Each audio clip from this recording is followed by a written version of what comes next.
मीनू बेहद ही गरीब माँ बाप की खूबसूरत लड़की थी।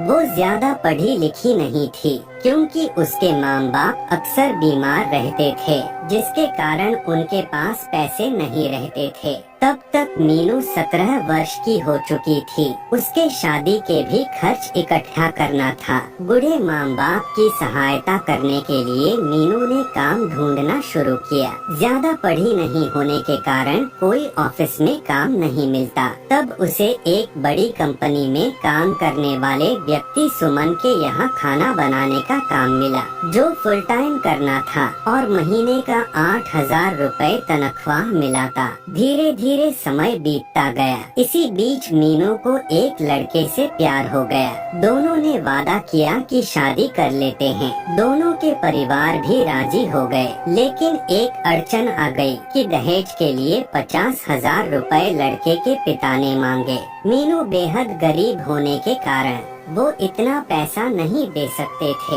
लेकिन लड़के को शादी मीनू से ही करनी थी। तब उसके प्रेमी के मन में एक उपाय सूझा कि क्यों न मैं ही मीनू को दहेज का कुछ पैसा दे दूं, ताकि उसका कुछ समस्या कम हो जाए। इसके बाद भी मीनू को और पैसों की जरूरत थी, जिसके चलते उसका दिमाग काम में नहीं लगता था। एक दिन सुमन की पत्नी ने मीनू से पूछा कि इतना उदास क्यों हो। मीनू ने सारी बातें बता दी तो उसने भी एक उपाय मीनू को बताया कि तुम अपने प्रेमी को अपना सेक्सी फोटो भेजो और उसे अपने प्रति आकर्षित करो और बोलो कि दहेज के सारे पैसे आप ही दे दो। मीनू ने ऐसा ही किया। उसका पति अब रोज अर्धनग्न फोटो मंगाता। एक दिन फोटो खींचने के क्रम में सुमन ने देख लिया और उसको पैसे देने के लोभ से ब्लैकमेल करने लगा। और एक दिन जब सुमन की पत्नी घर पर नहीं थी तो मीनू के साथ जबरदस्ती करने लगा